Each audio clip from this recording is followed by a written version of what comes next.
आज से लगभग 40-45 वर्ष पहले की बात है। उत्तर प्रदेश के एटा जिले के एक छोटे से गांव में बड़े से पेड़ के नीचे एक सरकारी स्कूल चलता था। एक दिन उस स्कूल के मास्टर ने एक लूना खरीदी और लूना चलाकर स्कूल पहुंचे। जिस गांव में न बिजली थी न कोई और मशीन, उस गांव में लूना जैसी मशीन बच्चों को अचंभित कर गई। एक लड़के से रहा नहीं गया और वह चुपके से लूना के पास चला गया और उसे छूकर देखने लगा। मास्टर जी ने देख लिया। उन्हें लगा यह लड़का उनकी लूना खराब कर देगा। उन्होंने नीम की पतली लंबी छड़ी निकाली और उस बालक को पीटना शुरू किया।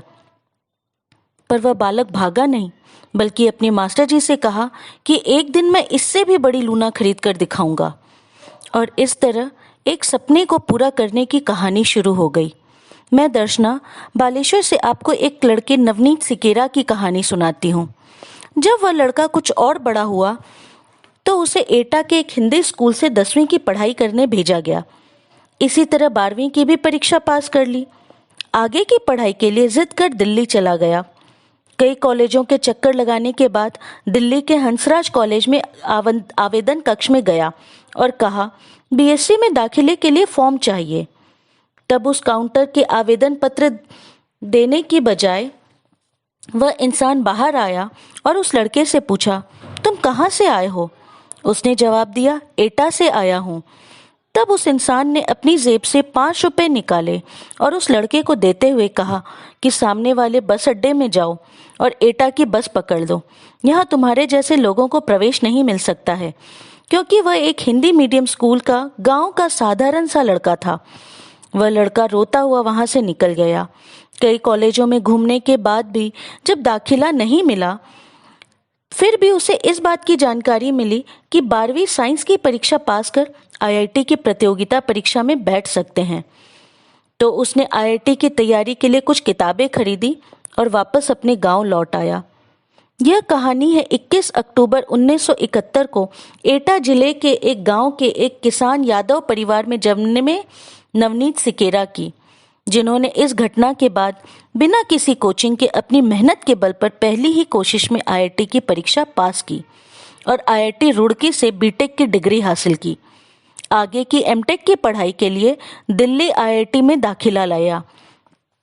यहाँ पढ़ने लगे। यह वह दौर था जब उत्तर प्रदेश में अपराधियों का बोलबाला था।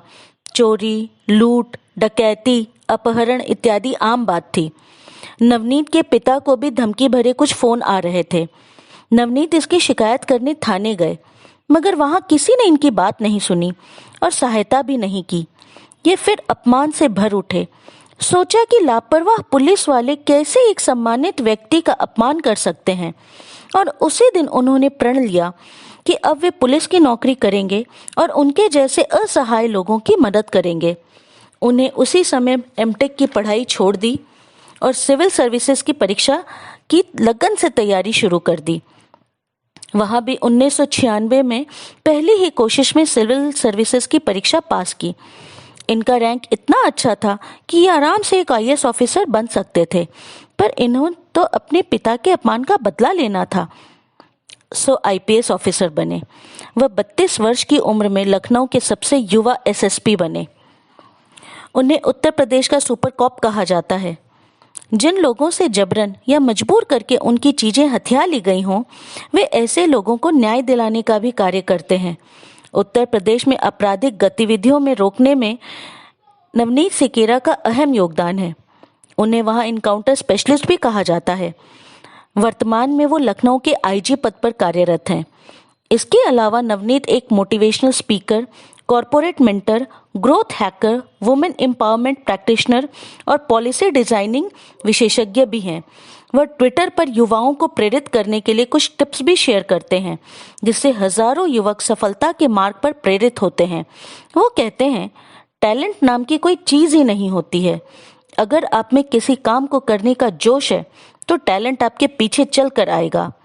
उनकी कुछ लिखी पंक्तियां इस प्रकार हैं। नजर लक्ष्य पर थी, गिरे और संभलते रहे। हवाओं ने पूरा जोर लगा दिया, फिर भी चिराग जलते रहे। क्या सोच है, क्या विचार है, क्या जोश है नवनीत सिकेरा का। धन्यवाद।